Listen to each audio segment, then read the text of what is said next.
Hello, Guardians. Welcome back to Tower Casuals, the Destiny podcast. I'm one of your hosts, Corey Deerigan. Alongside me, as always, is the master himself, Josh Finney. I don't know where that was going. I didn't either. I'm not going to lie. There wasn't anything really that happened this week to give me a chance to give you a nickname, Josh. That's fair. That's fair. The Santa himself, Josh Finney. That's right. I bring nothing but Christmas cheer. You are the most cheerful person I've ever met, Josh. My incredibly sunny disposition. It's been a week, Corey. It's been a week. I've had 2 check engine lights in the last week. Ooh, 2 different cars. Good. Yeah, it has not been very enjoyable for me. Don't like that. Neither of them are like big issues particularly, but they are both quite annoying. Yeah, that's fair. That's fair. Anything that has to do with a car is quite annoying, though. Let's be honest. Even a simple oil change. I don't work on cars. I don't know anything about cars. I just know, hey, the check engine light came on. I'm gonna try to, take it in. So it's fair. That's fair. Oh man, Josh, things are happening. Things are indeed happening. Things are indeed happening. It has been. It's been a busy couple of weeks. Yeah, it sure has. This week in particular was extra busy for me. So I will share that with you later. But man, you know what else is busy, Josh? What else is busy, Corey? The Destiny team trying to fix this dawning bug that apparently is bad. Like the mechanic just doesn't work. What doesn't work? I haven't heard about any dawning bug. The dawning bug? There's been stuff all over the place. No, I haven't seen a single thing about this. Oh, apparently the mechanic in the dawning event just doesn't work. Like 40% of the time. Because I haven't seen that at all. Yeah, I saw people complain like, "Oh, I'm not getting ingredients as often as I used to," and I haven't really seen that. They were raining down when I was doing the what do you call it? When I was doing the dungeon yesterday. Interesting. Paul Tassi wrote 2 articles on it in the last 2 days. I don't read Paul Tassi, so. Well, I guess that's fair. But yeah. Anyways. Oh man, Josh, it's this is the last episode of the year. The final shape, if you will. Man, what a year it has been. We're gonna do a little bit of a year in review here. Yeah. Because there's not much to talk about tonight. The dawning is more like the yawning. It's more of the same. Big whoop. I'll go unlock the glaive and the memento at some point this week, I'm sure. But there really genuinely has been almost nothing. We'll talk about a few stats that are in here, as well as a few stats that I had sent to me by members of our community. But we'll tackle that in a little bit. Well, let's talk about some of the good, the bad, and the ugly, I guess, to kind of do like a Destiny year in review. Mm-hmm. I guess we'll go like kind of like a round robin. That sounds. I'll kick us off. I think in terms of good stuff, the coil is the best activity they've ever done in a season. Just straight up. I know it's only like 2 weeks old, but it's the best seasonal activity they've ever done. I think really seasonal activities in general this year, like maybe weren't like incredible, but they've all clearly built off each other to get to the coil. Mm-hmm. We've really been building on like roguelike elements and whatnot to get here, and I really enjoy that. I think that's been a lot of fun. I think it's been a suitable challenge for those who want the challenge. And hey, if you don't want to do that, go do Riven's Lair. So that's always there as an option. That's one pathway as opposed to doing all 4. So I think that's been pretty cool. What's a positive for you, Corey? I mean, I think this, like you said, the seasonal activities, but I would say the seasons in general this year have really. I think the seasons have been, especially This one and Season of the Witch have been really good for me. I'm trying to The first, withhold. I would say, the first season was not great, but the rest of them No, I the think are pretty Defiant good. Defiance is pretty bad. Yeah, but I would say the rest of them have been pretty good. Especially Eh, Season of the Witch was good. And I think the story definitely has been good. I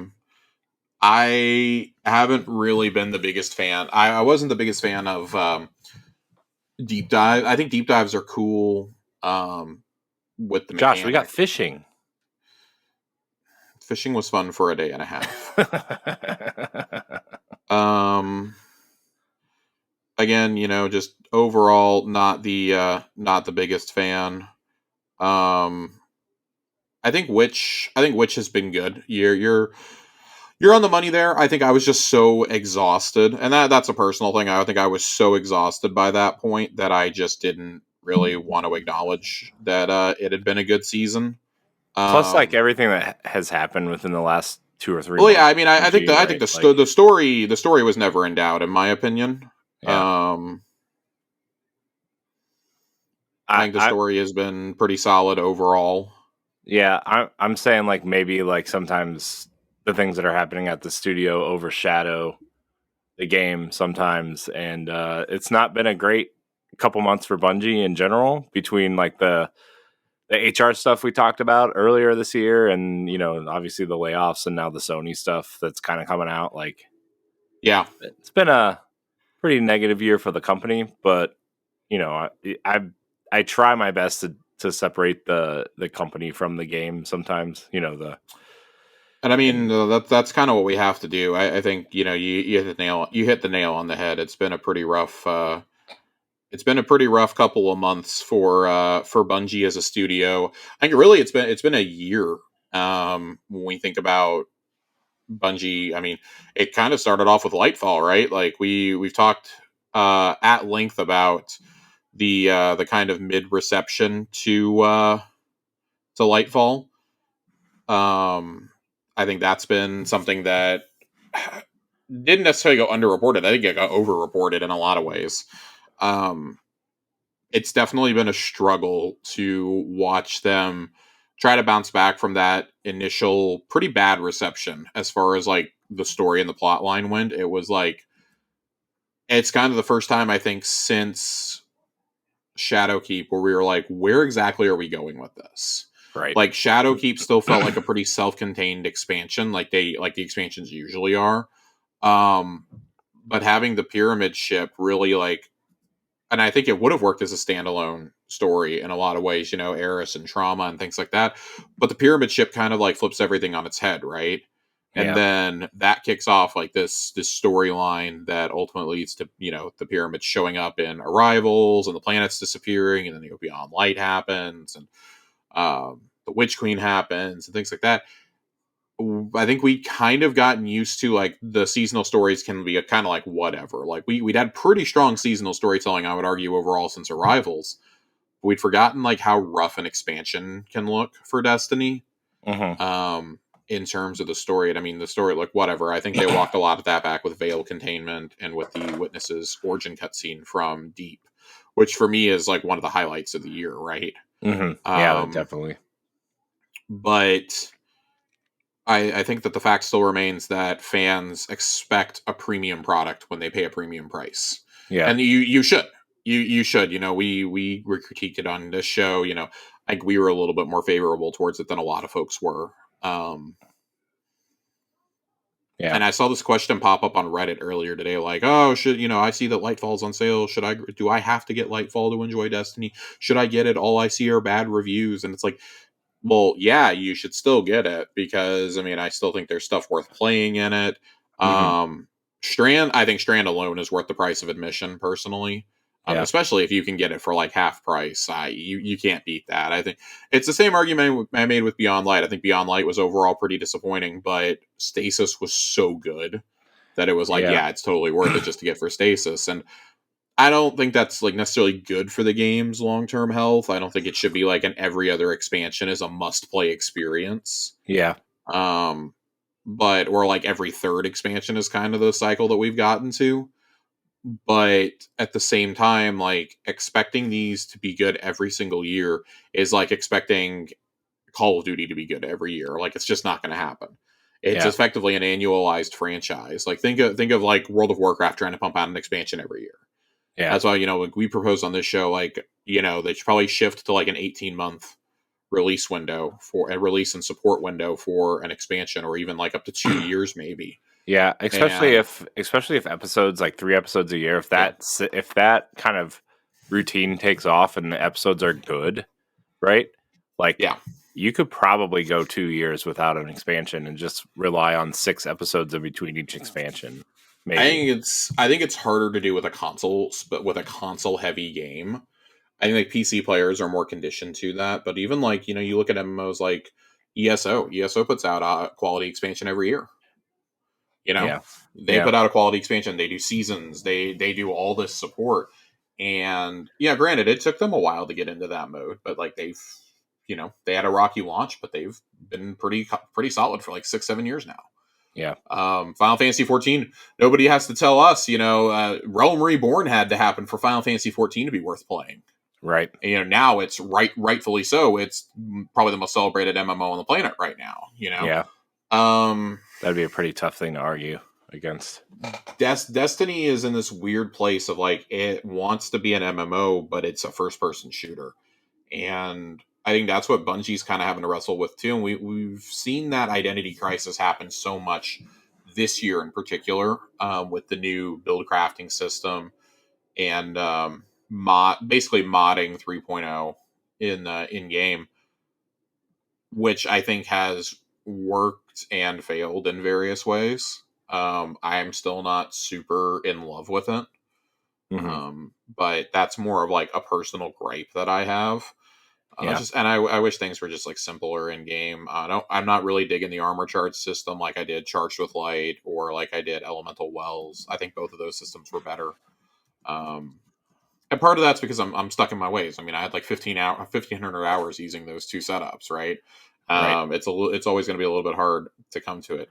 What I was ultimately surprised by is I got my Xbox year in review on Tuesday, I want to say. Mm-hmm. Tuesday or Wednesday is when they sent those out. And I was just shocked that when I looked at mine that I had like 500 hours in Destiny this year. Mm-hmm. And this is a year that I feel like I have played the least amount of Destiny that I have played since pre-opulence. I want to say like I would have to go back probably to 2018 to find a year that I played Destiny as little as I did this year. Mm-hmm. And I mean, I still engaged with and finished all my season passes, did all the seasonal content. I've, crafted so many of the raid weapons from both raids. I've gotten dozens of runs in on both. I've gotten dozens of runs in on Ghost of the Deep. I've gotten about a dozen runs on Ghost of the Deep. I've gotten not several. I've gotten 2 in on Warlord's Ruin so far, hoping to do a few more over the break. But it's just like it's funny. I've gotten into this mode of like I want to play anything but Destiny, but nothing feels like Destiny, and Yeah. that's a good problem for Bungie to have, but it's also like an unenviable position I think for a developer to be in, because then you constantly have to be raising the bar and like making new magic, and it's like, how do we do that? And it's even harder when your hands are being tied by management. Yeah. This is a different conversation I was having with some friends earlier.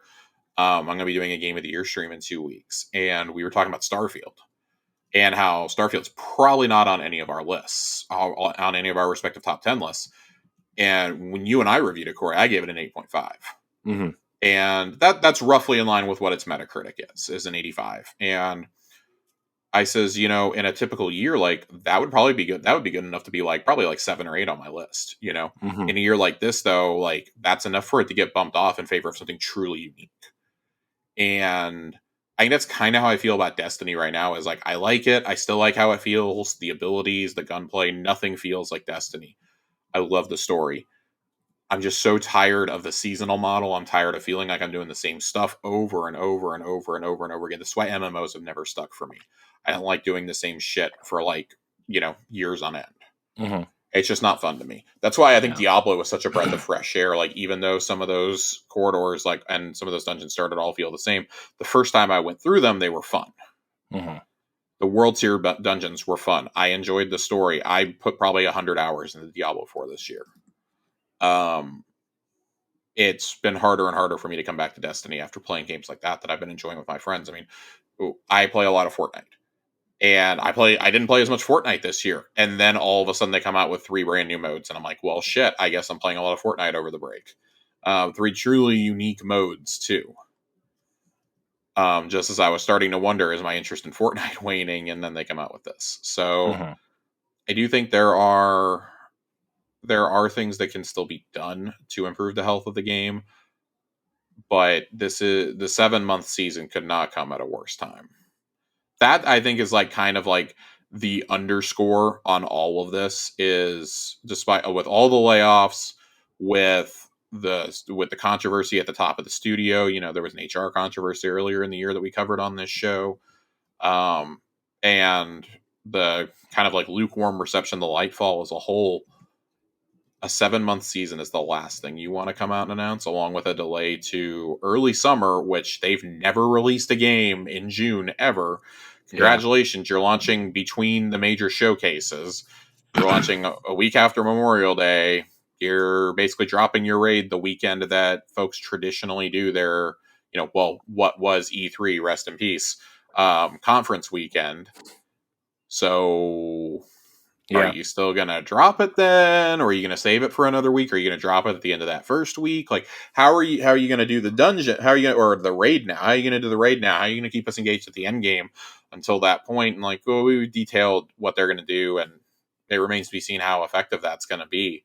I'm really hoping we come back from the break and we have some more information, but Yeah. it's been one thing after another. And we've seen Bungie in the past bounce back and make some of their greatest work when it feels like their backs are up against the wall. And I can only hope Yeah. that that's what the final shape is. Right I now it feels like we're going to be limping there. yeah. I almost wonder if I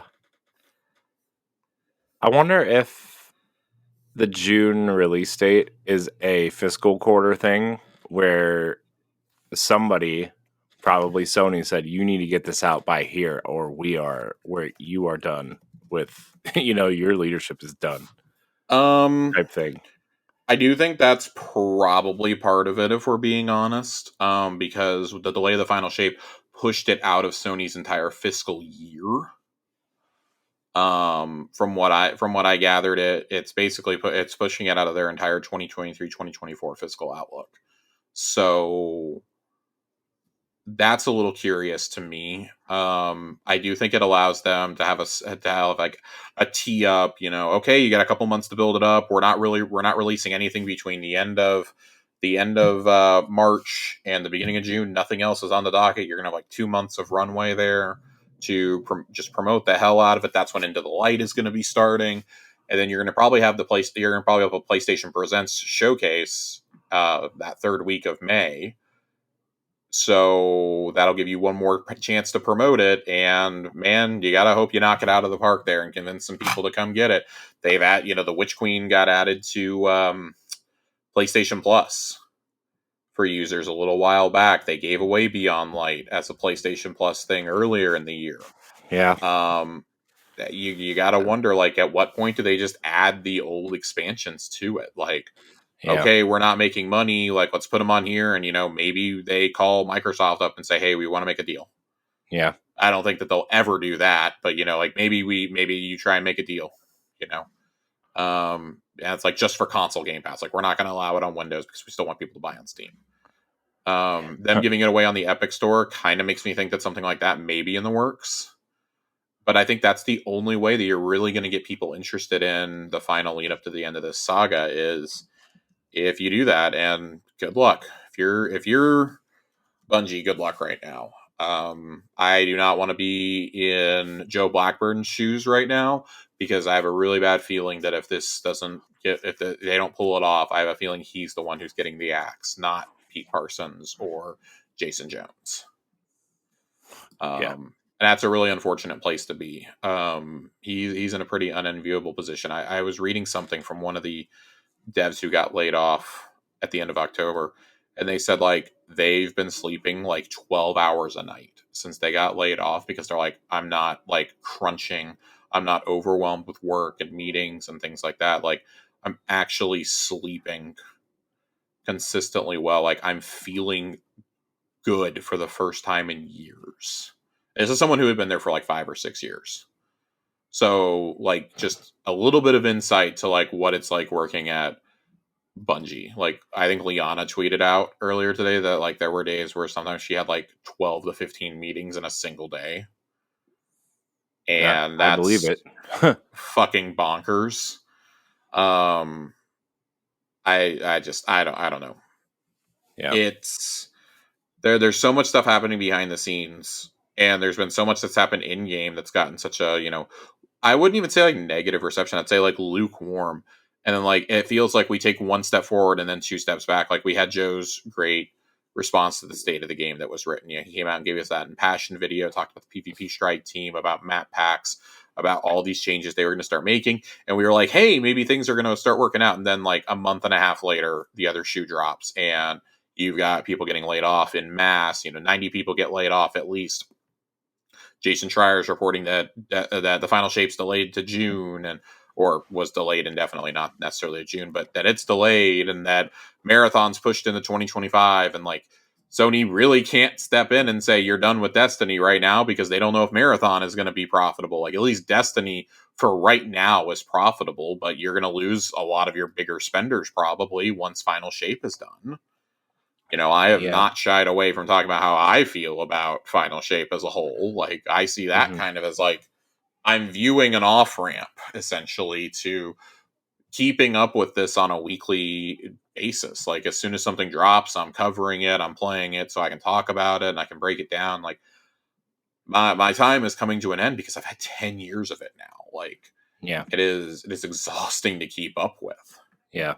No game is more exhausting to keep up with than Destiny is, That's in my personal opinion.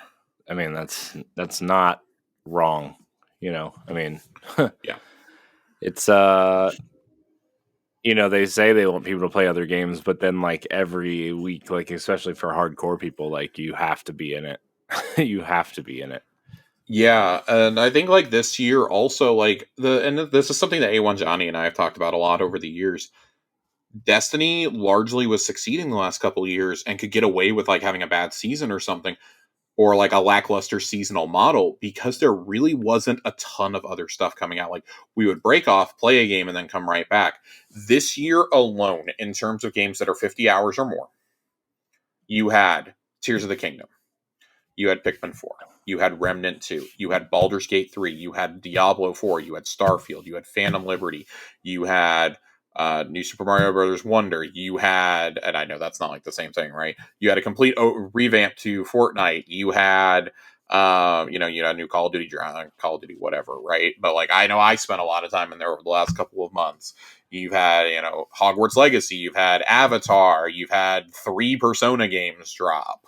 Mm-hmm. Um, Star you Wars. know, you had Jedi Survivor. I mean, like that comes in under 50, but you had Jedi Survivor. Look at all the high quality games you had this year, and that's not even counting indies or smaller games. And yeah, you get spread really thin. This is like on record. This may be the best year of games that we've ever had. Mm-hmm. And yeah, it makes sense. Something like Destiny is going to get lost in the shuffle, Mm-hmm. and like that doesn't mean that it's bad. It just means that you got to step your game up if you want to be competing. Like Yeah. I look back to, especially when I consider like 2020, and I think beginning of 2020 was a really dark time for the game. Dawn, the whole rewriting history thing about Dawn is hilarious because nobody praised Corridors of Time. Everybody sat there and bitched about it on Reddit. We have the receipts. Everybody was upset about that. Largely didn't enjoy the weapons, didn't enjoy the sundial, and didn't pay attention to the lore really. Like, Yeah. oh, we only got like 3 story missions, and then you have Worthy that follows that up, along with Trials being busted when it launches and a pandemic. And then all of a sudden Arrivals happens, and Arrivals marks this turning point for this game that they just kind of go on this crazy run. Arrivals drops in June 2020. And I think between then and I would say Lightfall's launch, I don't know how many like must-play games there really were. Like, you have to drop everything to play this game. We were all coming out of an Animal Crossing craze when Arrivals drops.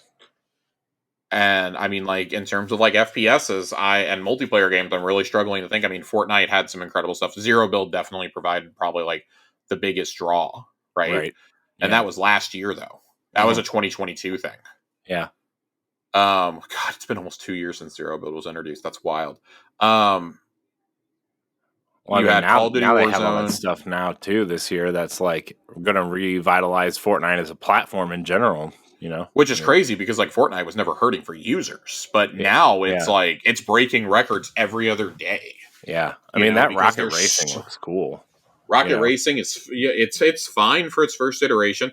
Festival is fine. Both of those are going to get better. Lego Fortnite feels like it could be its own game with a few more features. Yeah, did you see PDP, by the way? Kind of tease Rock Band instruments or like reissued instruments. Oh yeah, they're not teasing it. There's already files in the game that are color coded for them. Yeah, somebody found them in the files. Yeah, it's already there. That's so crazy. Epic confirmed like 2 days after Fortnite Festival came out, like, yeah, in 2024 we're gonna push an update that allows you to use existing Rock Band and Guitar Hero controllers. So I'm really happy because I still have a Guitar Hero controller in my closet. I'm pumped.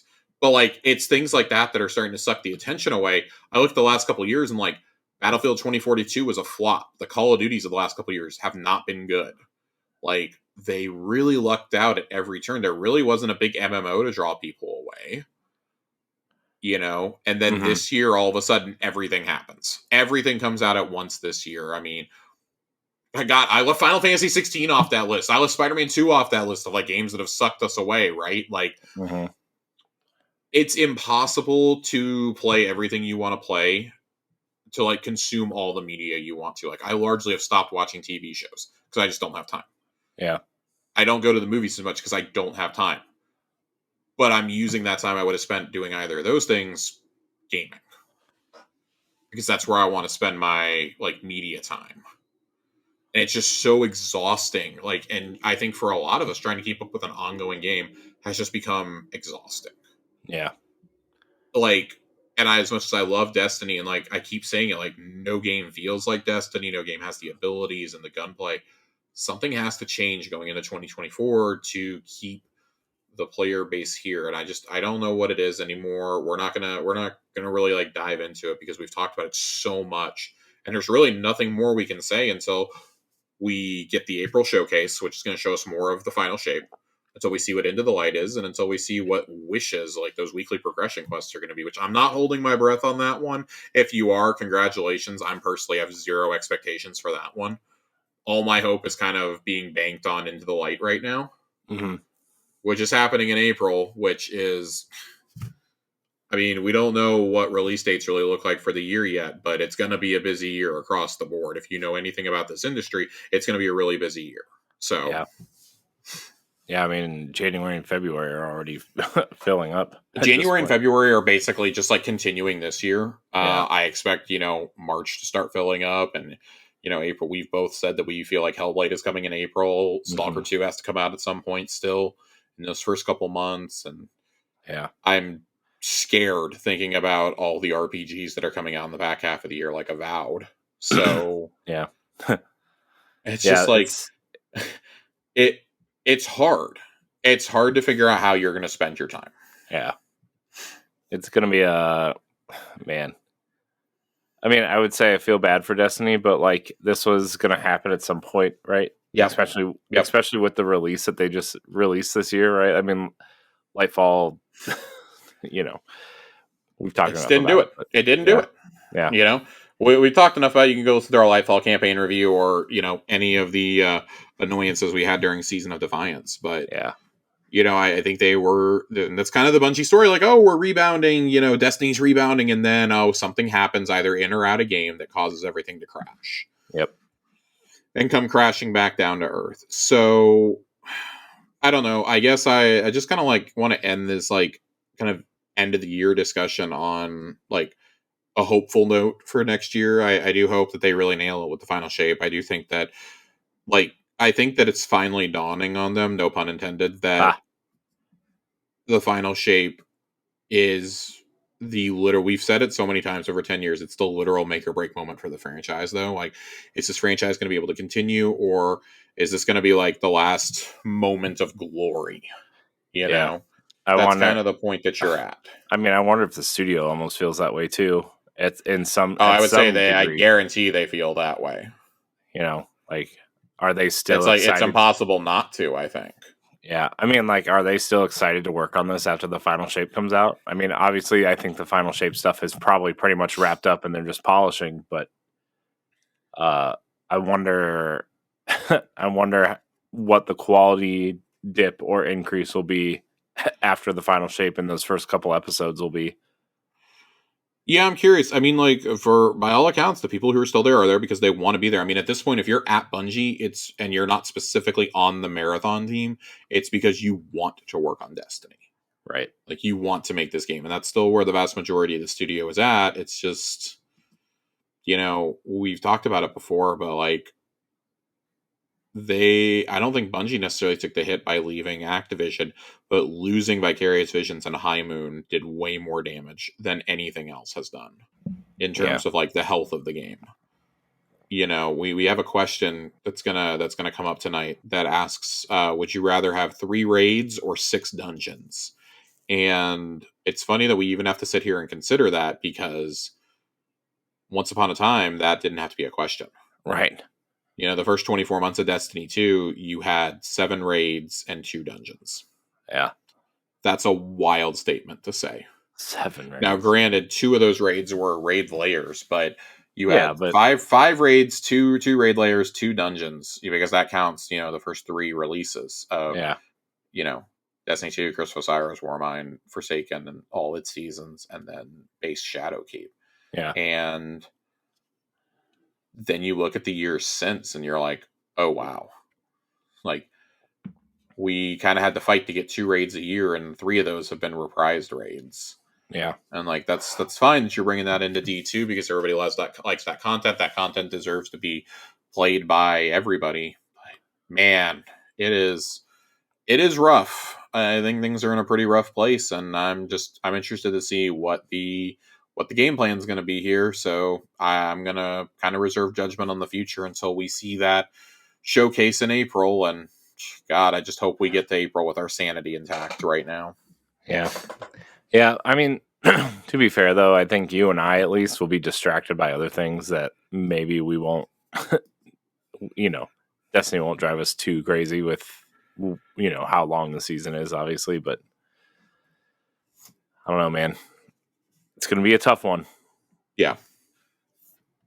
So It is in fact going to be a tough one. So, Corey, what do you say that we talk about some slightly more positive things? yeah, let's try to be a little bit positive. I feel like we've been a little downer on a few episodes recently, just by the nature of the I news. think it's just the nature, Yeah, unfortunately.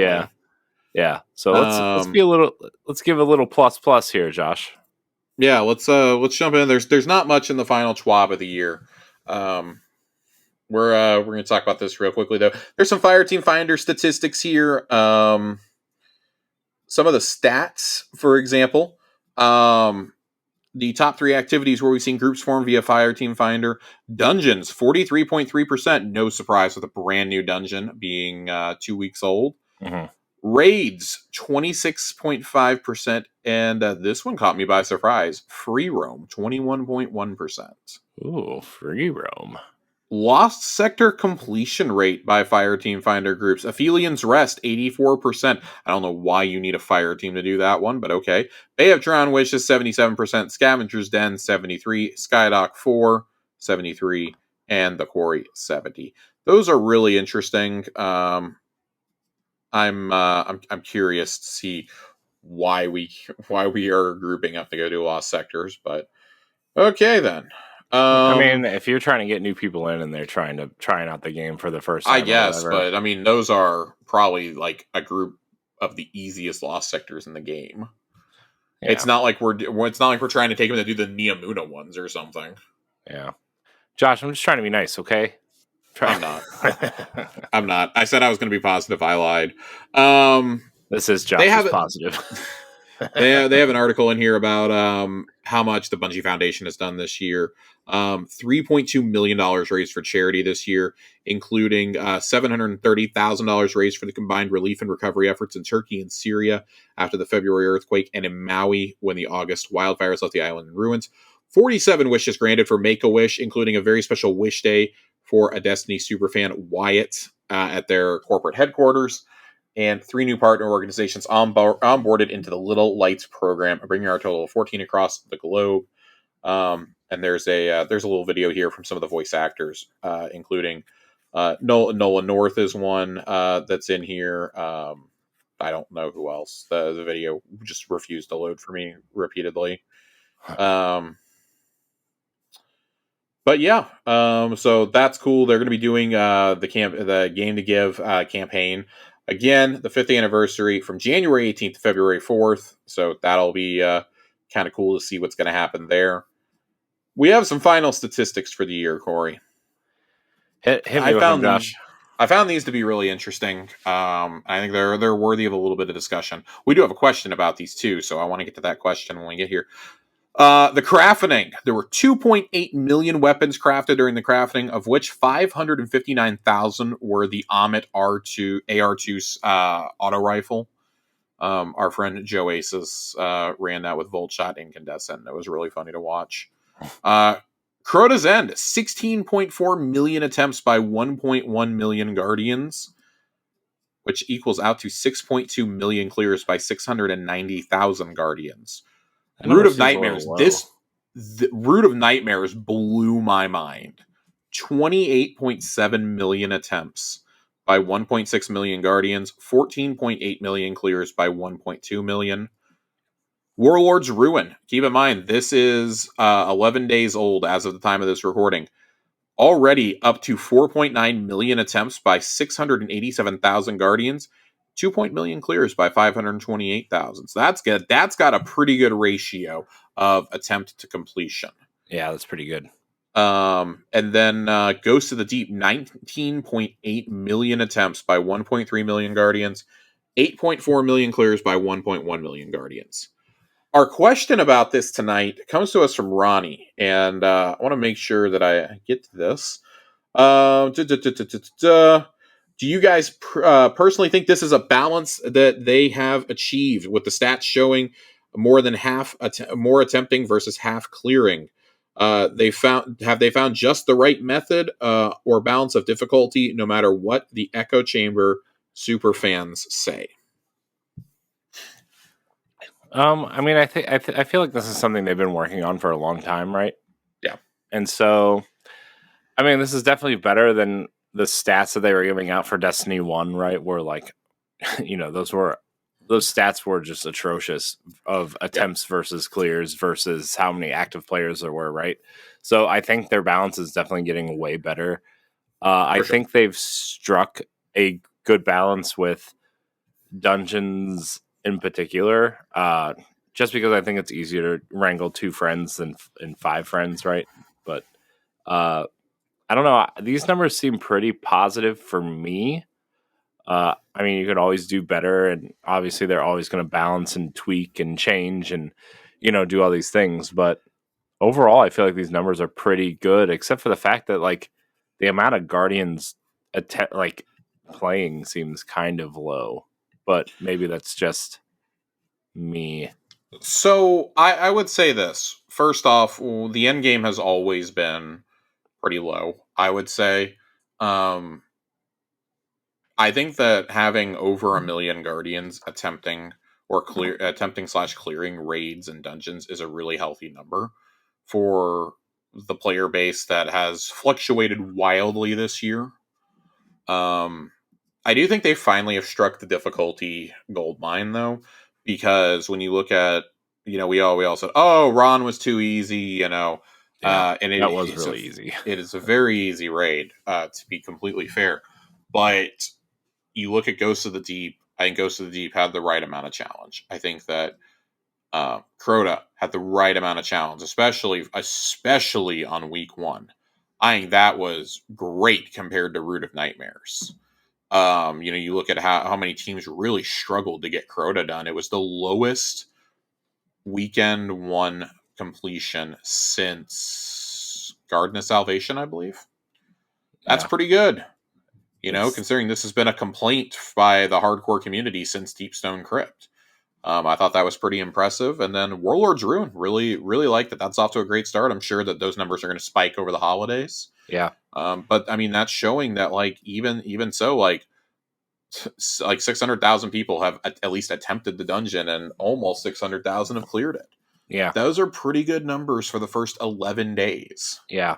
And also going back to Crota, right? I mean, I feel like maybe that was lower just because I mean Crota's been a joke until this year, right? I mean that raid has always been the joke of Destiny, and I think they made it harder on purpose, and so maybe that skews the numbers a little bit, especially opening weekend.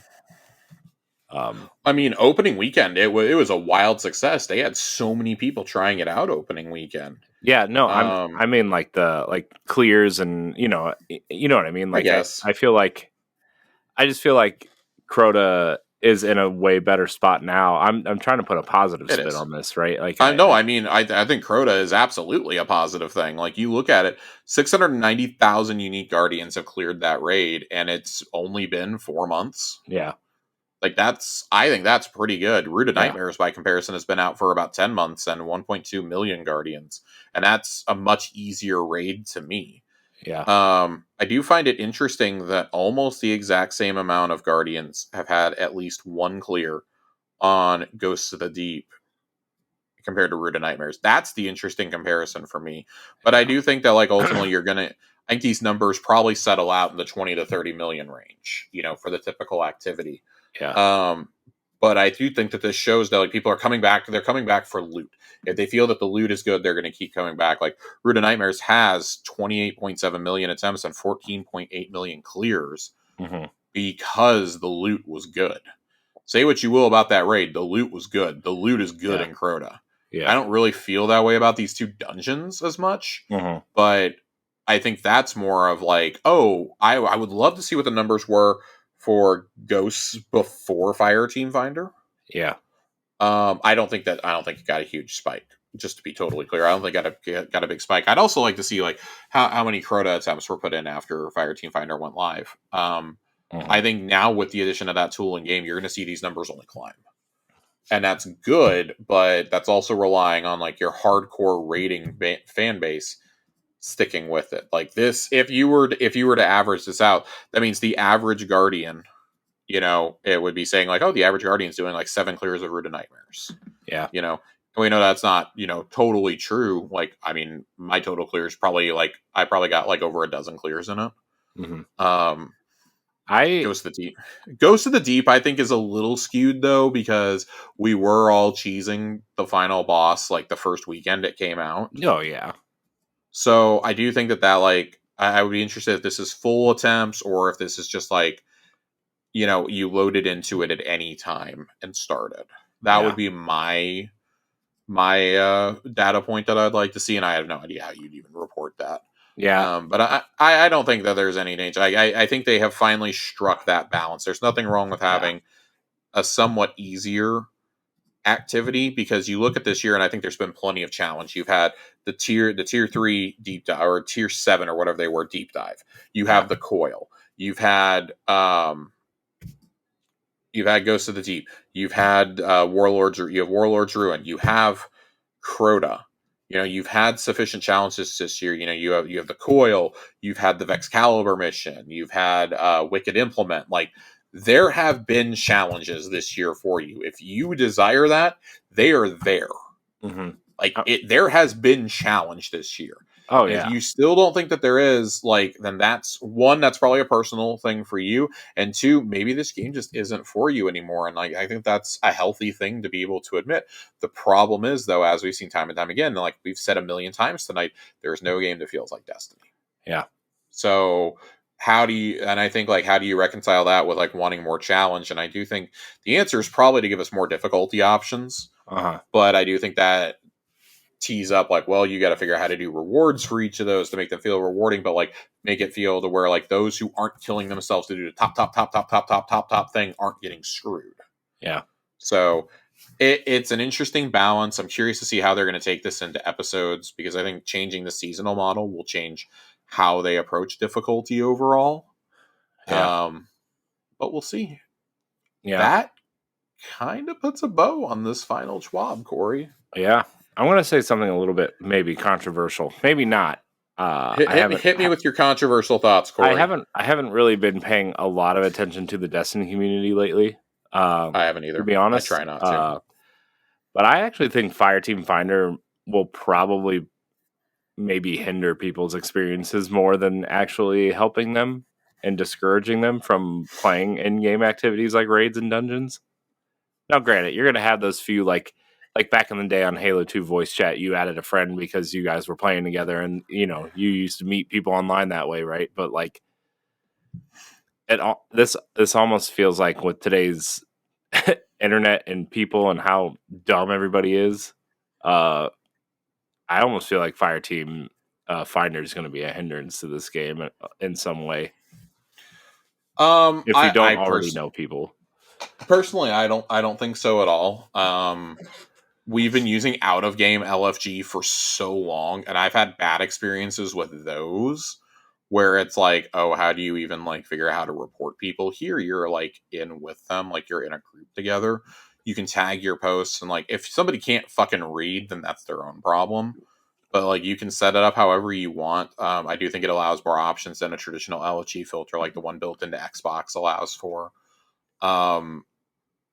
Everyone I've talked to who has used it has had almost nothing but positive experiences using Fireteam Finder versus just queuing normally and getting randomly assigned with someone. Like you are looking for someone in particular. Our friend Joe Asis said he did a coil run through Fireteam Finder and that he basically got carried, and Joe is one of the best players I know at this game. Yeah. So I think that's like, that kind of speaks to like what you can look for. Like I've gone and peeked through some of the listings, and there's a lot of people who are like willing to help teach and make sure that people understand how to do end game activities or to help them get coil completions for quests and things like that. I'm very curious to see how this looks when it launches fully. I think the only place where it's going to be particularly toxic and hinder growth is going to be like any game when you get into the PvP aspect of it. I think that Crucible and Gambit are going to be both really toxic. Yeah, maybe I'm just too pessimistic in my old age there, Josh. I think you are. I think that sounded really flippant, but I'm choosing to be on team positivity here. I was skeptical about how Fireteam Finder was going to look. I think it's looked great. I've talked to so many people that I did not think were going to enjoy it, and they've been like, yeah, I really, really dig what they're doing Fireteam Finder. And I think that's something that is going to be iterated on over time. It's just a shame that it's taken 10 years of using outside LFG sources to finally get this to work. Mm-hmm. I can't tell you the amount of times that I read people on Reddit or on Twitter saying like, I haven't been able to experience all that I paid for in Destiny because I don't have groups of friends to play with. And like, I'm apprehensive about doing LFGs and this and that. And like, I think that Fireteam Finder is a really good opportunity for those types of individuals to make a post, be like, hey, I want to do my first raid ever. You know, I'm really, kind of anxious. I just need someone who's going to be like really patient with me. And I think 9 out of 10 times you're going to get the right group. Well, so like, I don't think it's any worse than using an outside LFG source personally. Well, that's good then. I just, I just think. Well, that's good then. Well, I just think of all these shitty ways of finding players, and it's just like not the experience you want, So. I grew up in Call of Duty and Halo 2 lobbies. Yeah. On OG Xbox Live. I'm intimately familiar with the things that are said to folks. Yeah. Well, that's all I have to say about that then. Yeah. I'll shut up now. Good. Before we move on to questions, I want to talk about a non-Destiny topic with you real quick. A non-Destiny topic? A non-Destiny topic. It is the end of the year, Corey. Show? it is gaming. It's gaming related. So I want to talk to you about this before we get to the end of the year. I'm putting you on the spot, Corey. Oh boy. I want to have some conversations about Game of the Year. Ooh. We've never shied away from talking about other games on this show. We've made it pretty clear that next year we're going to have to talk about some other stuff because there's no way that Destiny is going to sustain us until June. It could. It could surprise you. We've had some requests to when I finally get to sit down and play through it. Hopefully, in the coming weeks, I've had so many setbacks, but hopefully here in the coming weeks, I'll be playing Baldur's Gate 3. Baldur's Casuals. We've had a request for Baldur's Casuals. We may just take the week off of doing Destiny stuff, and I may sit down with Johnny and just do like a 2-hour blowout on Baldur's Gate 3 when I get through it. With the year in gaming, I know that neither one of us has played the two most critically acclaimed games of the year in Baldur's Gate 3 and Alan Wake 2. Well, I should say two of the most critically acclaimed because Tears of the Kingdom scored really, really high too. I know that we're not going to finalize our picks until we come back with Xbox Casuals in January, and we'll reveal our top 10s on this show too. But right now, with a couple of weeks still left to go in the year, Corey, I had a couple of categories I wanted to talk to you about. Yeah, I had a couple categories. The first category I want to get to is the I'm dubbing it the inaugural Redfall in Memoriam More Time in the Oven Award. Oh gosh. What game needed more time in the oven? Now, I don't intend for something like the King Kong game to win this. No, I know. Because when we say more time in the oven, that means that the game had actual promise and like did some things right. Mm-hmm. It just needed like more polish, or it needed, more features. It needed like another year to go. Redfall. A year? I don't think a year was going to fix that game. Well, better than it was. What would be your pick for the Redfall in Memoriam More Time in the Oven Award? All right, I'm going to say something about a game that I actually really loved this year, and it's actually probably going to end up in my top 5 games of the year. But Josh, when Star Wars Jedi Survivor launched, I had a feeling this was going to be your pick. Yeah. It was a little janky, I'll say, to be nice. Even after a couple patches, man, like it was funny because that big patch that literally fixed every issue I had with the game launched like 2 weeks after I finished it. Yeah. But that game, as much as I loved it, it was, it hard crashed on me when it launched like 3 times, and I had to wait to play it. See, it's funny. I never had those kinds of crashes. I had those crashes in Spider-Man 2. Yeah. See, I didn't have any issues in Spider-Man 2 whatsoever. And nobody else that I talked to had those issues. We think it's just my PS5. Well, those PS5s, man, like there are just random components in half those consoles, especially if you bought it closer to launch. Like I've heard there are consoles that straight up just don't play Returnal. Like they just straight up don't play it. We've all heard my griping about how I bought a PS5 a couple months after launch, and my controller got stick drift within 2 months. Mm-hmm. I finished the final fight in Ghost of Tsushima with insane stick drift. That is really hard to do, by the way. But I did it, and then I put my PS5 down for like a full year until I was sent a controller by a friend who took pity on me. I would say for this one, I really want to give it to Redfall. I really do think it deserves to go to Redfall. I thought this was going to be a game outside of Redfall. It should be, and that's why I say I want to, but I think Redfall is just such low hanging fruit at this point. It's funny because we got so many more hopelessly broken and bad games throughout the year that I think folks have kind of forgotten it came out. Yeah. In reality, this should be the CD Projekt Red Cyberpunk 2077 inaugural launch in Memoriam Award is really what this should be. The Xbox One edition. Yeah. I would probably give this to either Jedi Survivor at launch. Despite it will probably end up in my top 4 of the year, and it was real janky. Specifically, having to play through that game in 30 frames was really jarring. Mm-hmm. I would actually say that my pick is going to go to Call of Duty Modern Warfare 3 on this one. Just look at how horrendous the development timeline is for that game, and tell me how you expected a quality product to come out. Right. Again, this should have been an expansion, not a full release. The fact they charged $70 for this is a criminal act. It was one last fuck you to gamers from Bobby Kotick. Man, I can't wait for January 1st just for the sole fact that dude, we're going to be doing Game of the Year, and I'm going to do shots on camera because Bobby Kotick is out at Activision. I'm literally first Xbox Casuals of the year. I'm going to be doing shots. I'll like wear a festive hat or something. I don't know. Like I'm going to bring a Vesuvala with me. Oh, jeez. But you can bring that flute from Flute Guy. Oh my god! In all seriousness, though, Modern Warfare 3 should never have been released in the situation it was. Sledgehammer should not have been put through what they've been put through for the last several years. It's a real shame to see how they've been mistreated under the old regime, and I really hope that improves under Microsoft. I would love for Microsoft just to tell them you don't have to work on Call of Duty ever again, given what you've been put through for the last 3 years. Or last 3 games. Well, they've done like 3 games in 4.5 years or something. Right. Well, hopefully they'll get on some sort of, development cycle where Call of Duty can at least be every other year between 2 studios, and Sledgehammer can do what they want. And then on the off years, you either put out Call of Duty map packs or expansion or whatever zombies maps. Just do map packs. Yeah.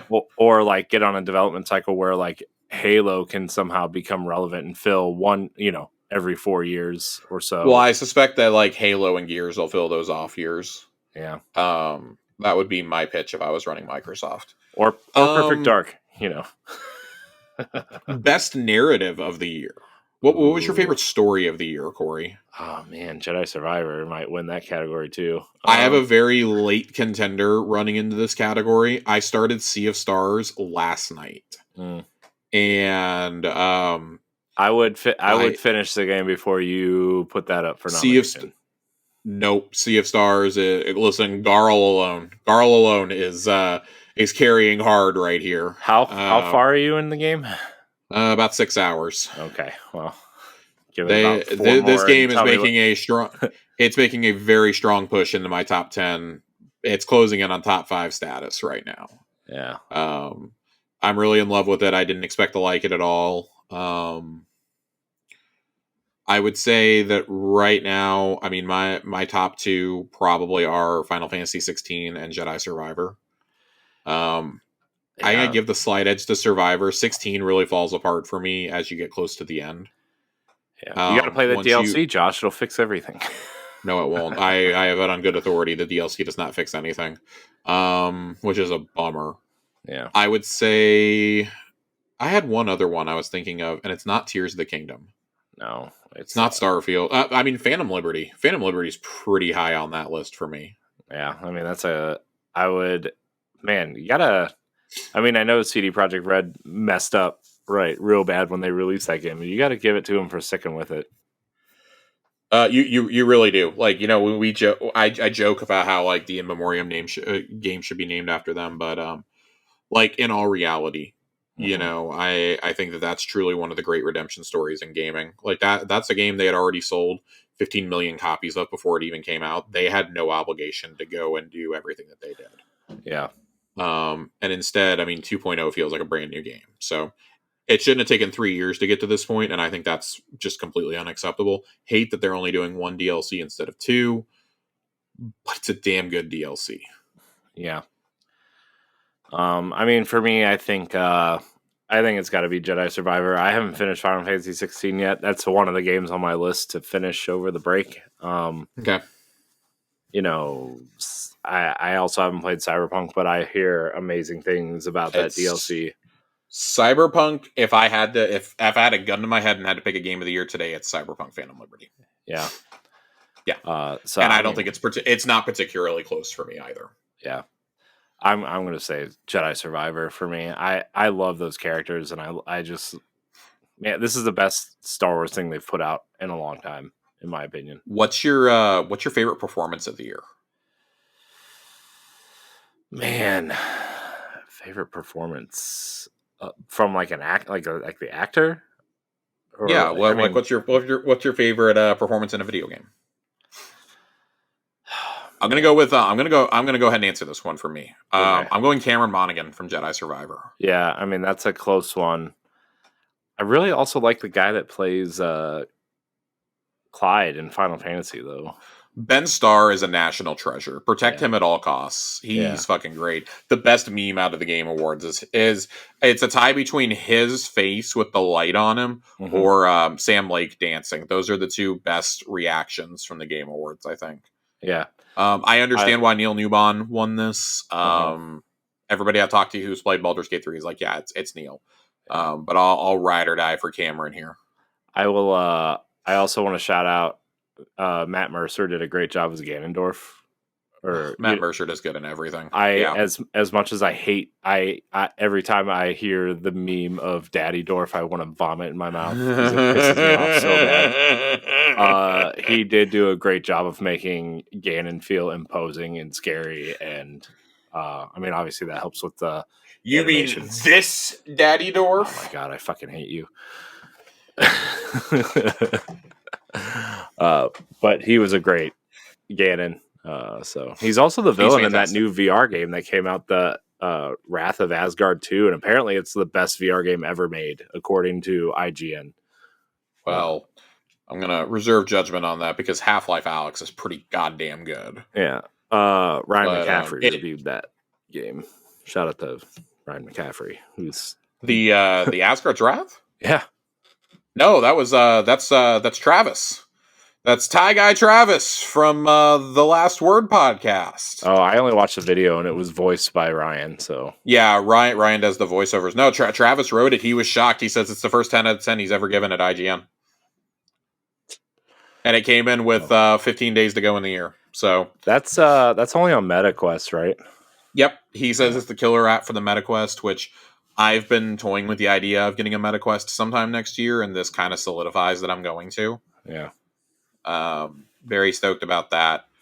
Good. I'm glad VR got a game that people actually want to play besides Half-Life Alyx. Which is on a completely different headset. Yeah. What is your what was your favorite world to explore this year? Oh, that one's easy for me. Hogwarts Legacy, man. Really? Yeah, dude. I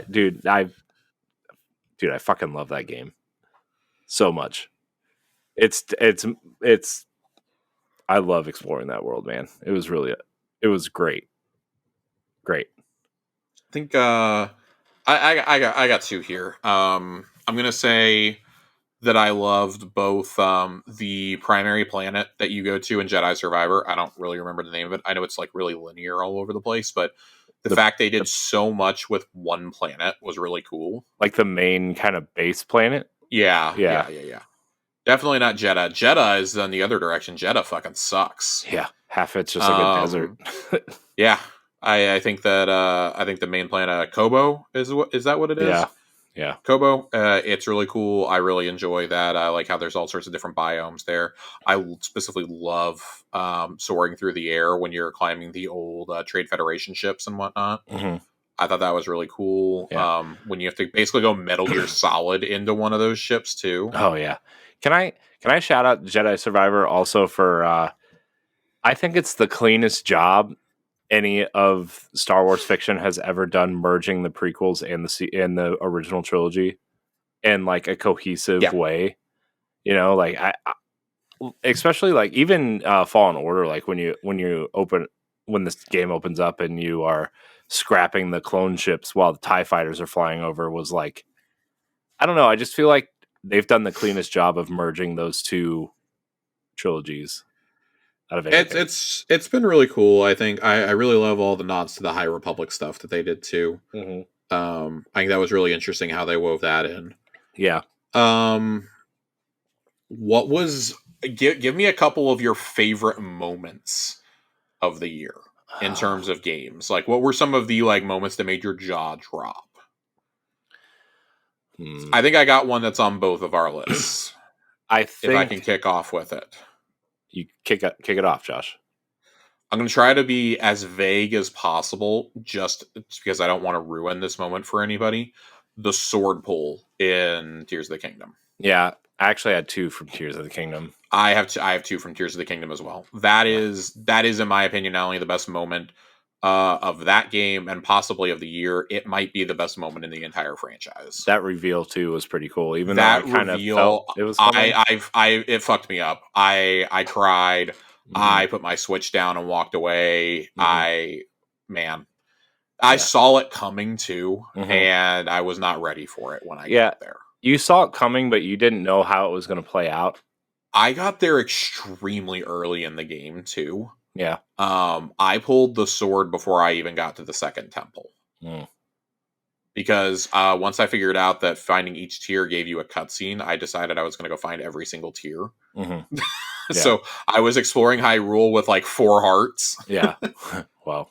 What was your other one from that game? I actually really liked the final, like the final battle, but the scene Okay. that happens after the final battle when you. I've heard about the scene that happens after the final battle. Yeah.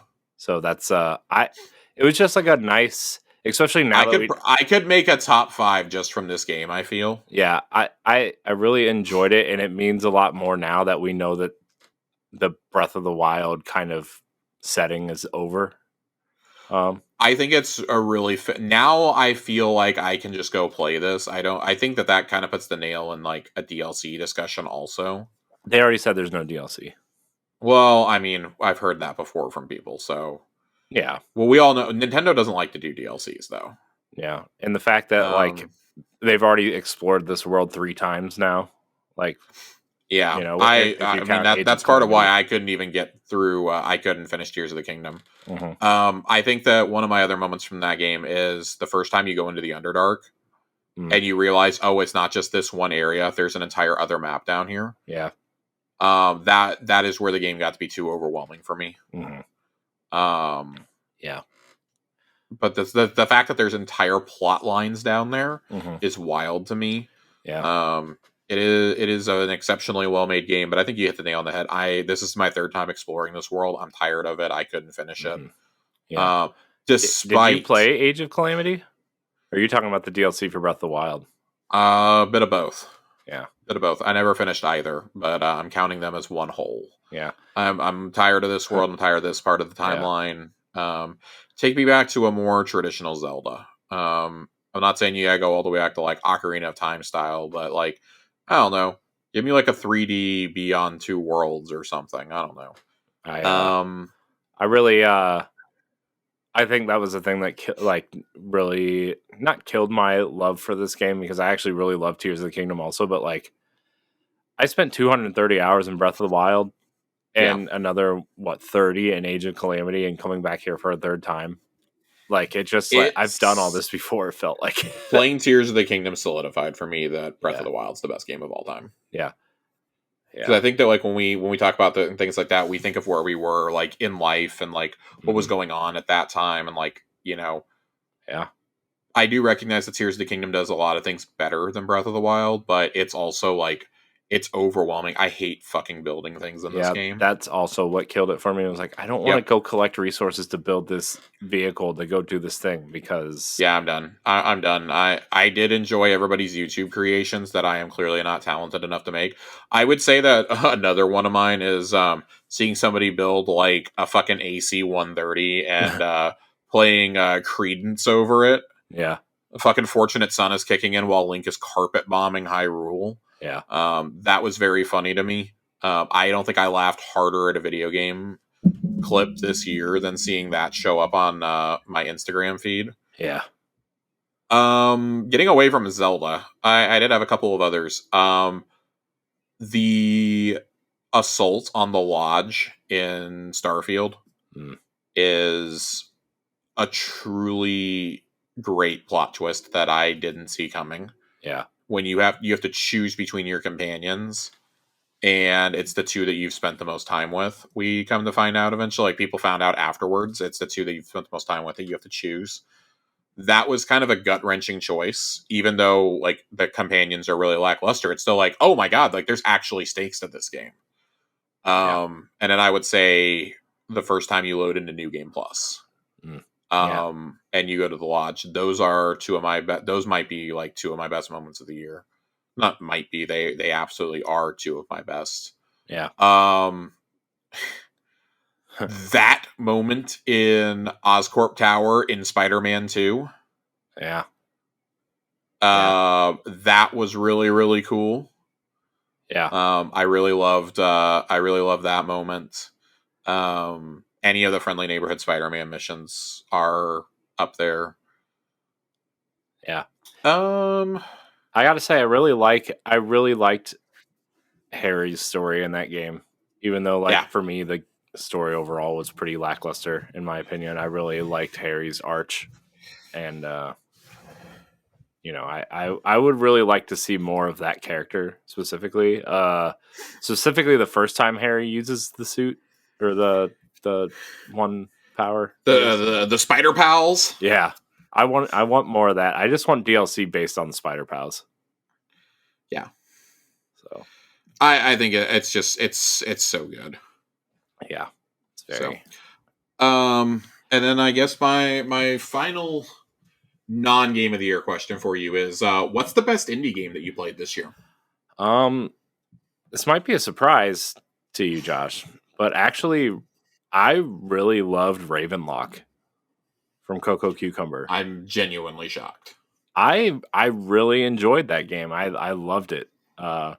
Is it the best game I've ever played? Not by a long shot, but I don't know. There's this like weird little artistic Zelda-y game inspired by Alice in Wonderland, and the quote unquote dungeons were like fun even though they were small. And I mean, I got all the achievements in 6 hours, and it was just a nice fun little experience. So shout out to Ravenlock on Game Pass.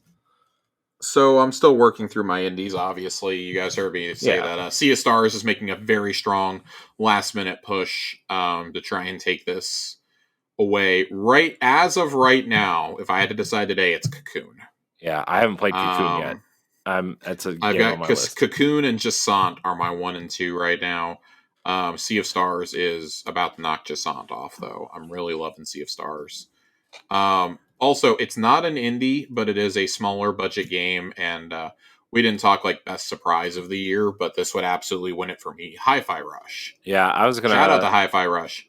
Yeah, I was gonna mention it in the last category where like it just was like not really a moment, but Phenomenal. just like turning it on and realizing how great the game is within the first 20 minutes of playing it, right? And how innovative and smart and artistic it was. It was awesome.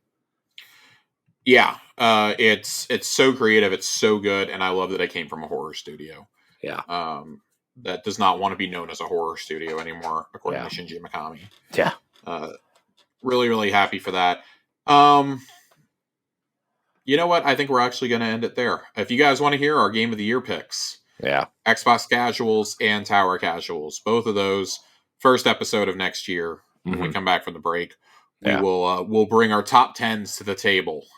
Yeah. I might think of some other categories to put Corey on the spot for. I do have one more for you before we get out of here. All right. What's the best game from your backlog that you played?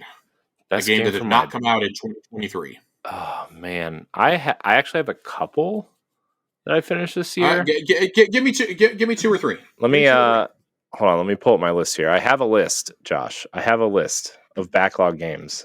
Where's my notepad? There it is. Okay, where's it at? Video games list. Okay. So I played this game on Game Pass called Beacon Pines. That was really good. Yeah. It actually wasn't intended to be a backlog game, but it was. It's like this little cartoony adventure game, choose your own adventure game, and it's really fun. And that was really great. But my favorite backlog game, Josh, was Miles Morales, because I played Spider-Man 1, Miles, and 2 back to back. It's disgustingly good. Josh, I know you know this because you are Mr. I know everything about everything. But Miles Morales, kick-ass character. I don't. Pretty great character. I really don't know. Before playing these games, I really didn't know anything about Miles Morales except that he was the Spider-Man in the black suit. Yeah. A different black suit. But dude, his story is so interesting, and like I was comparing it to like, okay, we've been listening to this, a similar Peter Parker story for what 90 years now, 80 years now. That like, yeah, that story feels pretty old, but man, Miles Morales' story and his backstory and the story in this game, and obviously the story in Miles Morales and 2 specifically for him are. I was so into Miles. I want more Miles. I want more Miles, man. Yeah. So I think you're going to get your wish. yeah. My backlog pick of the year. It is and is not a backlog pick because it did not come to modern consoles until this year. But it is a game originally released in 2008, re-released in 2012 for the ill-fated PlayStation Vita. It was the best game on the Vita by far. Persona 4 Golden. Ooh. You guys have heard me talk about Persona a lot over the last year or so. I played Persona 5 Royale last fall and immediately fell in love with it. It became a top 5 game of all time for me. I said to a friend earlier this year that, in fact, I said it to him after beating Phantom Liberty. Phantom Liberty may be my game of the year for right now, but I guarantee you that if I could choose Persona 4, Persona 4 would be the best game I played all year. Mm-hmm. It's that good. It's that engaging. The cast of characters is incredible. The investigation team is so lovable. And in like such contrast to the Phantom Thieves from Persona 5, who also, are very lovable characters, but yeah, like just the writers of these games have such a way, and like you still feel like an 85-hour game is not enough time with them. Yeah. You still feel like you got to spend more time. Like 1 year of in-game time is not nearly enough with these characters. Mm-hmm. You feel like, okay, I gotta maximize my time. I got to spend more time with them. Yeah. And I don't want them to go and this and that. And that's the gift that Royale and Golden both give you, is they both give you the third semester, which you don't get in a traditional Persona game right away. You only play through the end of the actual calendar year, and then it skips to the end of the school year once you hit New Year's. Yeah. Royale and Golden, though, man. Do you play those on Xbox or on Switch? I played them on Xbox. I played them hashtag Xbox Game Pass, guys. They are two of the only games that I've played through the service that I liked so much that I went out and bought a physical copy of them. I bought the Steelbook version of Royale last year. It sits proudly up on top of my desk next to my Joker amiibo that I've had for years. And then I ordered Persona 4 Golden for Xbox through Limited Run last week. Nice. So, if you want to see games like that on your favorite platforms, buy them, support them. It shows the demand. Even if it's just playing out on Game Pass, like it shows the demand for those games to come to the West, for them to come to traditional, like non-traditional Japanese platforms. God, go play. If you're looking for an extra long game to play and you've already played Baldur's Gate, or maybe you don't have the money to buy Baldur's Gate, but you have an Xbox Game Pass subscription, go play Persona 4 Golden. Persona 5 Royale is going to be on sale a lot. Yeah, play that. I can't wait for Reload. I'm looking forward to Reload more than almost any other game next year, because I tried to play Persona 3 and could not get into it. It was too PSP for me. Mm-hmm. I mean, it's a game that originally came out in 2003, so not ultra surprising there. Mm-hmm. But I'm really looking forward to Reload. I'm going straight from Reload to Final Fantasy VII Rebirth to Dragon's Dogma 2. That's how I'm spending my spring next year. Yeah. So I can't wait. These games are incredible. 5 again. You can play them without having played previous ones. I would recommend 5 if you've never played a Persona. Play 5. It's the best one. It's the longest one. It's the most in depth. It's the funnest one to me. Mm-hmm. But man, 4 was a pretty great game to play handheld. I'm not gonna lie. Yeah, it still feels very much like a Vita game. Yeah. So I also, before we end this conversation, I just want to shout out to Plague Tale Innocence. Really enjoyed that game this year, although I only played like one chapter a night, because it's not really a game that you should probably be playing for 4 or 5 hours at a time. It gets kind of, frustrating sometimes. But it was a delight. I see why people really like that game, the first one at Yeah. least. So For sure. yeah. All right, let's go ahead and let's get to questions. We're gonna fly through questions pretty quickly here. Questions. Simply because we don't have that many, and because I have talked way too long. That I took way too long on that topic. Gladius15 writes in and says, "Hey guys, if you could put in a new non-combat activity into the game other than Sparrow Racing League, what would it be?" Oh man, you could do something like almost like with the orbs. You could throw it to people and then try to play like almost like basketball or soccer. Or Griffball 2.0. Yeah, kind of. Yeah, give me Griffball 2.0. I would love a mode where you're throwing the ball back and forth. I'd like for it to be like a hot potato mode though. Yeah, where like if you don't pass it within like I don't know 5 seconds or 3 seconds or something, the bomb blows up and then the other team gets the ball or something. Or at least you have to go. Yeah, I'd like, but I guess that's like kind of combat. I don't know. I wouldn't say it's combat. I'd like a true firing and like tune-up range also. Yeah. I'd love a mode where you could go test out any gun, where you could go to a firing range, test out any gun in the game with any of its currently available perk combinations to figure out which one you like the best and which one you feel you like the best, and like write it down as like a preferred role, or like save it as your preferred role or something. Like maybe the game could alert you then when you get your chosen role. Yeah, that's a good idea actually. I would like that. That would be kind of like an evolution of what the Destiny 1 Gunsmith Day was like. I'd really like to see a return to that. Jiggly Panda writes in, this is a 3-part question. Ooh. With all the negatives that have happened in 2023, what is one good thing that has happened to you in real life, in Destiny, and in the video game community as a whole? Oh, so, man. Corey, hit me with your real life choice. Oh, I mean, we bought a house, so that was pretty positive. Corey bought a house. It's like, oh my gosh, Josh, I cannot wait to fucking move in and set up my office, and I'm gonna have like a real office, Josh. It's not just gonna be some random room that I share with 3 other people. Right. Man, this is actually a really hard question for me because I didn't have a really great year. It's been actually a really, really shitty year for me. I'd say on a serious note, like continuing to go to my therapy appointments and continue to get help has been a pretty big thing for me this year. That is a good thing. If I hadn't done that, I'd be in a really dark place right now with everything that's happened.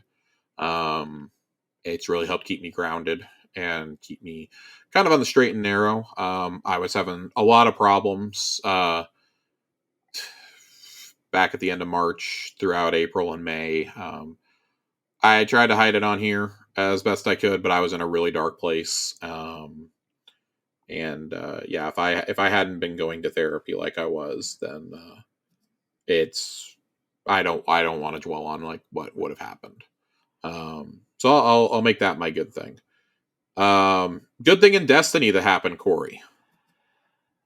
Oh man, good thing in Destiny. I mean, man, does it have to be about the game itself? I got a lot of cool Destiny merchandise this year. Corey spent a lot of money this year. That's his cool thing that happened. I got the Numbskull Shacks. I got Varix, which is my favorite character in Destiny. Yeah. Just ironically, I guess. I forgot to tell you, Josh. I got my Grimoire book. I did too. Sabathuna's on her way. I got the Final Shape T-shirt and the collector's edition. So those are all positive Destiny things. I got my first ever day 1 raid completion this year. I got my first ever contest clear. So that's definitely my pick. That was a really cool moment. That was a really special moment to get that one done. And then what's something positive to happen in the video game community as a whole, Corey? I know this one's a little bit hard to answer too. Actually, you know what? I want to go back to the last question real quick. It revolves around a sad situation, but when Lance Reddick died, the way that the community rallied and, it was really cool to see community really come together for that moment and really share their respect for Lance and what he did for Zavala and Destiny as a whole, and video games as a whole, right? I mean, not just Destiny, but Horizon and Quantum Break and Yeah. probably a few others that I can't think of off the top of my head. But Lance Reddick was an icon in the Destiny space, and the way the community rallied and kind of showed their respects to him in the tower, and that was a really great moment surrounding a sad situation. Yeah, So, I would definitely agree with that. In terms of the gaming community, I think the whole story around Baldur's Gate 3 has been incredible this year. I would never have picked a CRPG to win Game of the Year in 2023. I don't know if I would have picked a Larian game at all to pick, like, to be so popular and so positive, right? I mean, yeah, I think the commercial success is pretty surprising. I don't think the critical acclaim is hard at all, though. Divinity Original Sin 2 is one of the greatest RPGs of all time. But I think it's amazing that a D&D video game, a game that is very hardcore 5e D&D, is Game of the Year. And that a CRPG has like resonated on a pop culture level that's kind of crazy. Like, yeah, Spider-Man 2 really crossed those boundaries, but man, for Baldur's Gate to be as popular as it's been and be in as many non-gamer conversations that I've heard it brought up is pretty wild. I think coming into this year, a few of us thought, man, Baldur's Gate 3 is going to make a lot of waves. Don't sleep on it, because, we've been watching it in early access for 3 years now. And, coming into this year, I think most of us had Tears of the Kingdom pegged as Game of the Year. Like, and especially after we all played it in May, I think it was like, man, how do you top this? And then Larian just kind of chuckled to themselves, and 60 days later dropped, what's one of the greatest games of all time. Yeah. And that's not hyperbolic at all to say that, like, this very well might be the best RPG of all time. Yeah. Let me tell you a little Baldur's Gate 3 story here, Josh. Hit me, Corey. Hit me with your Baldur's Gate 3 story. Someone that I work with, he's older, like, maybe a decade or more older than us, right? And he grew up playing Baldur's Gate 1 and 2, and he kind of fell off games, as he got older. Like, he still plays a couple, but, he's not into it like us, right? He, a couple weeks ago, maybe like a month ago or so, he's like, hey, you know anything about this new Baldur's Gate game? I haven't played that since, like, the 2000s, or like I'm like, yeah, it's up for Game of the Year for the video game awards this year. I hear it's pretty good. He's like, huh, I used to love Baldur's Gate. I think I'm going to give it a try. And he, like, ended up buying a PlayStation to play it. So that, I thought that was kind of, like, to bring up, people that aren't really into games are talking about Baldur's Gate in a way that nobody really thought to. Like, that's kind of cool. Hit me. What's your gaming moment of the year? Is that it? I mean, it's a pretty close one. I don't know. I feel like the community as a whole has been pretty positive, especially around, like, all these layoffs and people calling for action to be taken and smarter decisions to be made, and put the right people in the right spots to make sure this stuff doesn't happen again. Because as great as it was for game releases, man, like 10,000 people in the game industry got laid off this year, and it was it was rough to watch. Really, it's hard. It's hard, and I know it's like a rough year, and especially in the tech space in general, right? Because, like, where I work, like, we saw a lot of layoffs in that space too this year. But, like, man, some of these decisions just feel dumb. Like, we thought that this high was going to last, and it didn't, right? The COVID high where, Bungie was planning all these things, or Epic was expanding and opening the store, and money was, almost free to borrow from the banks. And now you got to pay it all back and somehow pay your employees, and they're not making as much money because people are getting laid off. And it's like, man, right. But I want to say, like, the way, the gaming community can be rough a lot of the time, but I think in this instance, it was pretty obvious that people are pulling for the developers and not the executives. And that was really a good thing to see, I think. So. Our final question from Jiggly Panda is, because I love hearing the sandwich talks, if you could turn any exotic into a sandwich, what would it be? The dragon's breath. That would be something spicy, I feel. I'm going to do the dragon's breath. It's going to be a Nashville hot chicken sandwich. It's going to have extra pickles. It's going to have a little bit of slaw on it. I'm going to put, as much as I don't care for it, I'm going to put some of that spicy brown mustard on there also. Ooh. So it's going to be, and no, I'm not going to put spicy brown mustard on there. I'm going to put some hot sauce on there. I'm going to put some buffalo sauce on there on top of this. This thing is going to be 3 alarm rated to give you heartburn. I will never eat this sandwich. I value my insides. I value my bowels more. I will not be eating this. But the dragon's breath would be my pick. That's interesting. Yes, I've been thinking about this for 2 days. Let me share a little bit of a Gallarhorn sandwich here, Josh. Hit me. Are you ready for this? Not only is it one massive sandwich, Josh, in the middle, but there's also a bunch of the same mini sandwiches on King's Hawaiian rolls, Josh, that surround it to account for the wolf head rounds. Okay, it's going to be delicious. You put a little bit of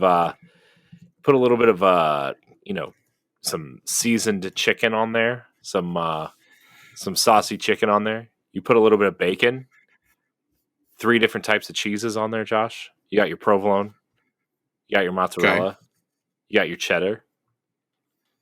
Maybe do it up with a little bit of slaw, like a little bit of a slaw on there, some bacon, and then the little sliders, man. You got the little sliders wrapped around the giant sandwich in the middle. For a party treat. Interesting. For a party treat. Unbelievable. Josh, speaking of sandwiches, I'm going to be in Disney in 6 weeks. 6 weeks. Better believe it. Dude, I have a $100 Earl sandwich gift card waiting for me. God, I hate you so much. No, you don't. You love it. I do not. I can send you one if you want. Because it might be moldy by the time it gets to you. I would love for somebody to send me a Hawaiian barbecue. No, wait, they don't make it anymore. Tiger Jesus writes in with our final question tonight. Would you rather have 6 new dungeons, no raids, or 3 new raids, no dungeons? Honestly, I'm going to go with... Go ahead, Corey. I'll let you answer. I was going to say, honestly, I think I would pick 6 dungeons over 3 raids. Yep. That's my way of thinking. First, you're getting more content. You're getting more accessible content on top of that. It is easier to get 3 people together for a dungeon than it is to get 6 together for a raid, in my experience. Yeah. And I feel like there's way more hits than misses in the dungeon area. Yeah, if we could just get the loot to be more consistent. Yeah. Yeah. You mean you don't like the Haka armor set from? I do not like the Haka armor set. I do think that generally the raid loot is pretty good. My thing is, we've already seen what it's like to get 3 raids in a year. This is how you end up with Crown of Sorrow as one of your raids. Mm-hmm. So I'm deliberately staying away from that. Give me 6 dungeons, because I think dungeons are a good capstone to a lot of the minor storylines that we get. Yeah. Raids, I think, are those big pinnacle moments of the franchise. Yeah. Or should be. I mean, you take down Oryx, you're taking down Riven, you're taking out, you're fighting Rolk, you're fighting Nezarec. These are pinnacle moments in the series. You're fighting Taniks for the 5th time. Yeah. These are pinnacle moments that we're doing. And I don't know. I feel like that's just how it should be. I feel like those should be those pinnacle activities, those pinnacle moments. I think that dungeons should be a step down. I think dungeons work great to explore a setting we wouldn't want to make an entire world around. Warlord's Ruin, I think, is really awesome because it's basically a D&D adventure in Destiny. Yeah. I think the duality is really cool because we're going inside Callus's mind. Yeah. We're fighting his version of Keitel and of Galran and things like that. I think all these elements are really cool. So I would take 6 dungeons. Yeah. Also, if it was spread out over a year, you're getting a dungeon like every 2 months. That's awesome. Yeah, I mean that would keep people in the game for sure. It would certainly keep people in the game, especially if they're good and the loot pool's good and you could grind for it. Well, a little dubious on the loot pool being good. Corey, let's head to the lore corner. I said good, not great. Let's head to the lore corner for our final piece of the year. Nothing too big brained here. I don't have any Dawning lore to share with anybody this year. At least not yet. We might have some when we get back. I haven't unlocked anything, so and nothing's in the API, so I'll have to take a look. This is for the Chivalric Fire, the Void Caster Sword you can earn this season. It should be elegant, says Zavala, striking his breastplate with a fist. The sound echoed throughout the room. The Vanguard's representatives are as suited to diplomacy as they are combat. That is our strength when our allies range from an Ahamkara to the Cabal. Shax's firm gesture of denial drives the side of his hand into a shelf. An Amalon-branded canister falls off and rolls across the floor. It must be an unstoppable force in sword form. It should spit fire. Also, it should be red. No, the Drifter says from the doorway. He kicks the rolling canister away without looking down. I'm a law-abiding citizen. I pay my taxes. Taxes and W-2s apparently exist in the tower. You can trust me. It needs to look mean. You want people thinking they're madder, badder, and hungrier than me. I'm not tangling with them. Banshee 44 dubiously scratches his jaw with the point of his stylus. He glances up at his clients from his notepad. That's a lot of elements for one design. Can you cut a couple? The workshop erupts in impassioned shouts. I love the idea that this is what the three of them are arguing over the most, is the design of a fucking sword that they're all gonna scam us with from the vendors. I love it so much. I like that. Like, this also kind of explains like the rationale for ornaments in universe. Also, it's kind of great to me. I'm really enjoying it.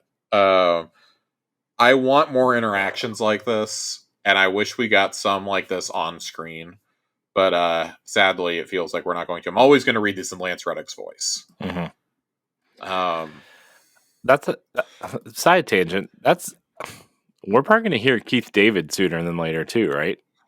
I would imagine Keith David probably we hear from in either Wishes or Into the Light to like acclimate us to his voice. Mm-hmm. But yeah, I love things like this. I like seeing Drifter interact with like the main leaders, because normally it's like, oh, he's talking with Eris. Occasionally he'll be in a room with Ikora, maybe, but it's always like Eris or Elsie or like us. He doesn't usually hang out with Zavala and Shax. So I love the idea of like, Vanguard and Crucible and then fucking Gambit. He's just reminding you that Gambit is still in the game. I personally love the mental image of him reminding everybody like once a year that, hey, Gambit still exists, Yeah. The Transmats are still firing. So, that's it. I mean, everybody's had their fair share of moat dumping. Everyone's had their fair share of moat dumping, indeed. That's all I've got. That's it. Nothing big brained here. Maybe that should be the title of the episode. I think we're good. Moat dumping. Moat dumping. Yeah, let's get on out of here. All right, Josh. I want to thank everybody for watching and or listening to this episode of Tower Casuals. Remember, we are off for 3 weeks, right? 3 weeks? Something like that. Yeah. So the Twabs are not going to return until the 16th, I think they said. Yeah. So and we're not recording on the 1st because holiday, so we'll be back on the 8th to record an episode for the 9th, I guess, or for Xbox Casuals. Wait, and then hold on. I did my math wrong.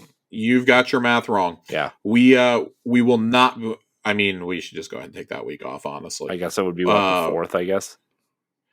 No, I was going to say take that week off. Yeah, no, I'm saying like that would be the week we would take off. Would be the 4th. Yes. We'll be back with Xbox Casuals the morning of Tuesday, January the 9th, and Friday, January the 12th for Tower Casuals. Yes, thank you, Josh. We'll have Game of the Year conversations on those episodes, respectfully. I would honestly say strap in, guys. We're going to kind of be flying through this season by the seat of our pants. Flying, I would say, like riding on the back of a tortoise that's 800 years old. I mean, we don't. It's hard to have a plan when we don't know what the content is going to look like Yeah. yet. We were really expecting to be coming in and like hitting the ground running. You know, oh my god, we've only got like 6 weeks to the final shape, and be sharing final theories and stuff. We'll have story content to carry us through most of February, most of January and February, and then it's going to be kind of a challenge. We may talk some RPGs in the next couple of months, just so you guys know, like fair warning. Mhm. Don't really want to take episodes off if we don't have to. Yeah. And we will be once we come back, we'll be a couple months off from episode 200. Oh man, we're about Episode 20. 200 is currently projected to be in May. Yeah. I think when I was doing the math, it'll hit exactly 1 week before the final shape. Oh, I guess we should probably take a week off in between there or something. Oh my god, no! I don't even want to think about trying to do episode 200 and the final shape review in the same episode. Yeah, no. Oh god. Regarding some stuff over break, I will probably record a really quick episode next Tuesday evening. By myself, I won't take any questions. I want to talk about that exotic mission before it's been sitting for a month. All right. So I will probably record that and put it up myself. Quick little 20-minute conversation. Talk about the exotic a little on our Tuesday or Wednesday next week. Y'all can look for that. It won't be anything super long or involved, but do that before I get wrapped up in family Christmas and go out of town. Of course, I'm going to be doing Game of the Year stream on Wednesday the 27th on a friend's channel. I'll tweet out a link or post a link, whatever, when we do that.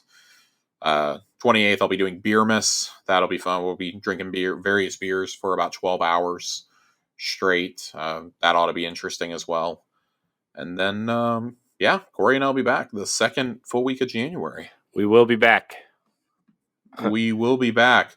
So yeah, everybody, I hope that you have enjoyed this year as much as we have. I know it's been a real up and down year for the game and for the community, but I'm really happy and proud of the community that we have here. Mm-hmm. We've had some guys step it up in a really big way to help out this year. Of course, we wouldn't have the Discord community without Nerd. He has done so much getting the Discord running for us and really managing it because Corey and I are Discord illiterate.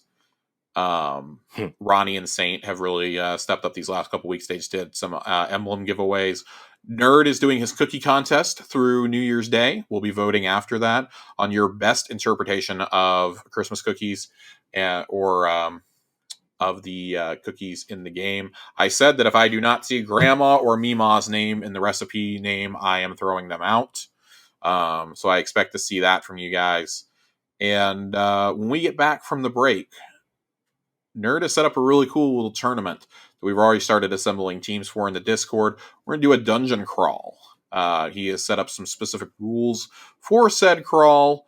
We're going to start promoting that when we get back from the break. But if you want more details, you can head on over to the Discord, head on over to event sign up and see exactly what's going on there. I know we've got some Vex Mythoclast Catalyst runs that we're going to do during the break. I imagine we're going to get a lot of Crota and Warlord's Ruins runs in for folks as well. Maybe some farming runs. We've got a lot of time. Like we're all just kind of chilling for the next few weeks. So come on by, jump in, find a game. If you see one of us online, holler. And my last thank you of the year, of course, is to you, Corey, my beloved co-host. Of course. Thank you for another year of Destiny ups and downs. Yeah. To share together. Yeah. 180 episodes together. Yep. Thereabouts. Yep. That's it's a lot. It's a lot, Josh. It is in fact a lot, my friend. But Josh, I also, you know how much I appreciate you and how much you bring to the show. The show would not exist without you. You know, I mean, literally, and it'd probably just be like, one of those shows people try and then leave after 10 episodes because nobody really knows what they're talking about. But, I appreciate you and everything you bring to this show and Xbox Casuals too. And also the community makes us a whole lot better as well. everybody in the Discord and out there playing and doing the things. So, but that's it. That's a wrap. Join the Discord. I want to thank everybody for watching and or listening. Until next time, we love you. Goodbye.